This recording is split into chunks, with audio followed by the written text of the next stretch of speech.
दोस्तों जरा कल्पना कीजिए, अचानक ऐसा हो कि आप घर पर बैठकर टीवी देख रहे हो और पूरी दुनिया में तृतीय विश्व युद्ध का माहौल हो।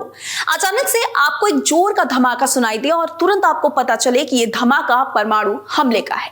तो उस वक्त तुरंत आपको क्या करना चाहिए, इस वीडियो में मैं आपको यही बताने वाली हूँ।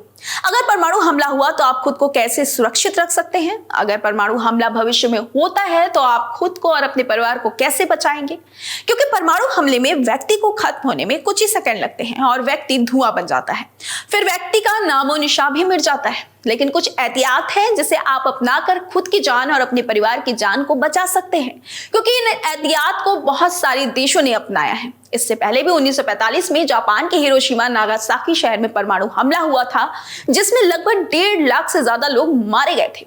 लेकिन उस वक्त लोग एहतियात नहीं बरत पाए थे।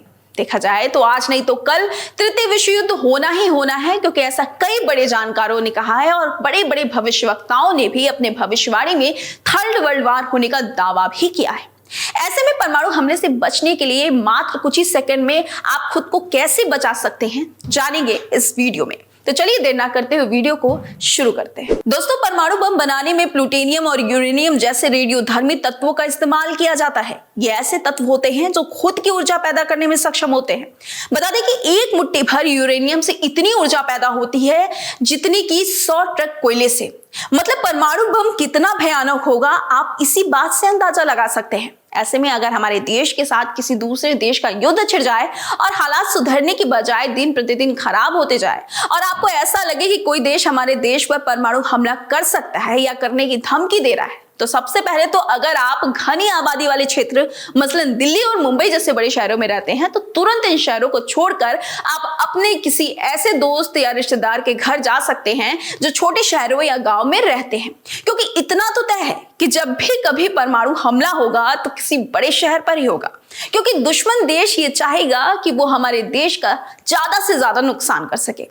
आपको यही कोशिश करनी चाहिए कि आप ऐसे किसी शहर से दूर चले जाएं।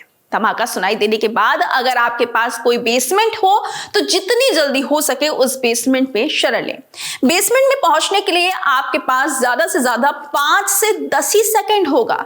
लेकिन अगर आप घर से बाहर हैं तो आपको आसमान में चमक दिखे तो उसे बिल्कुल मत देखिएगा, उस दिशा में तो देखिएगा भी नहीं। इससे कॉर्नियल बर्न, फ्लैश ब्लाइंडनेस और आंखों में जलन हो सकती है। ऐसे में आप तुरंत जमीन पर लेट जाएं, शरीर के सभी खुले भागों को ढकने का प्रयास करें। विस्फोट की दिशा में पैर रखकर लेट जाएं, चेहरा नीचे की ओर रखें और हाथों को जलने और चोट लगने से बचाने के लिए उन्हें अपने नीचे रखें। यदि संभव हो तो अपने कानों को हेडफोन से ढक लें। अपने मुंह और नाक को मास्क, कपड़े या रुमाल से ढकें और उन्हीं से ही सांस लें। हालांकि ये तत्कालीन उपाय आंतरिक जोखिम से पूरी तरह से सुरक्षित नहीं है, इसलिए जितनी जल्दी हो सके आश्रय स्थल पर पहुंचना महत्वपूर्ण है। जैसे ही परमाणु हथियारों के प्रयोग से उत्पन्न विस्फोट की लहर गुजर जाए, तुरंत आश्रय की ओर भाग जाएं। सुनिश्चित करें कि जिस कमरे को आप आश्रय के रूप में इस्तेमाल कर रहे हैं उसमें बाहर से हवा ना आए। सभी खिड़कियां, दरवाजों को बंद रखें। एयर कंडीशनर और हीटर बंद कर दें। अगर संभव हो तो बिना खिड़कियां वाले कमरे में ही चले जाएं। कमरे में मौजूद दूसरे लोगों से दूरी बनाए रखें, उन्हें ना छुएं। आप एक दूसरे को रेडियोधर्मी प्रदूषण का शिकार बना सकते हैं। जब तक अधिकारी आपको घर खाली करने या स्थानांतरित करने के लिए कोई अन्य निर्देश ना दे, तब तक 24 घंटे तक आश्रय में ही रहें। निर्देशों को ना चूकने के लिए रेडियो या संचार के अन्य साधनों को बंद ना करें। ऐसी कोई भी चीज ना खाएं या ना छुएं जो रेडियोधर्मी रूप से संदूषित हो। यदि आपके परिवार के सदस्य परमाणु हमले के समय किसी अन्य आश्रय में थे तो उन्हें वहां से निकलने की अनुमति मिलने तक वहीं रहना होगा।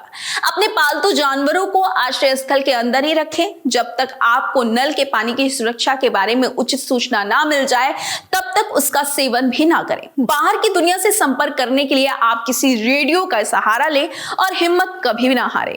अगले कुछ दिनों में आप रेडिएशन का शिकार हो सकते हैं, जिसमें आपको बुखार, उल्टी, दस्त हो सकता है।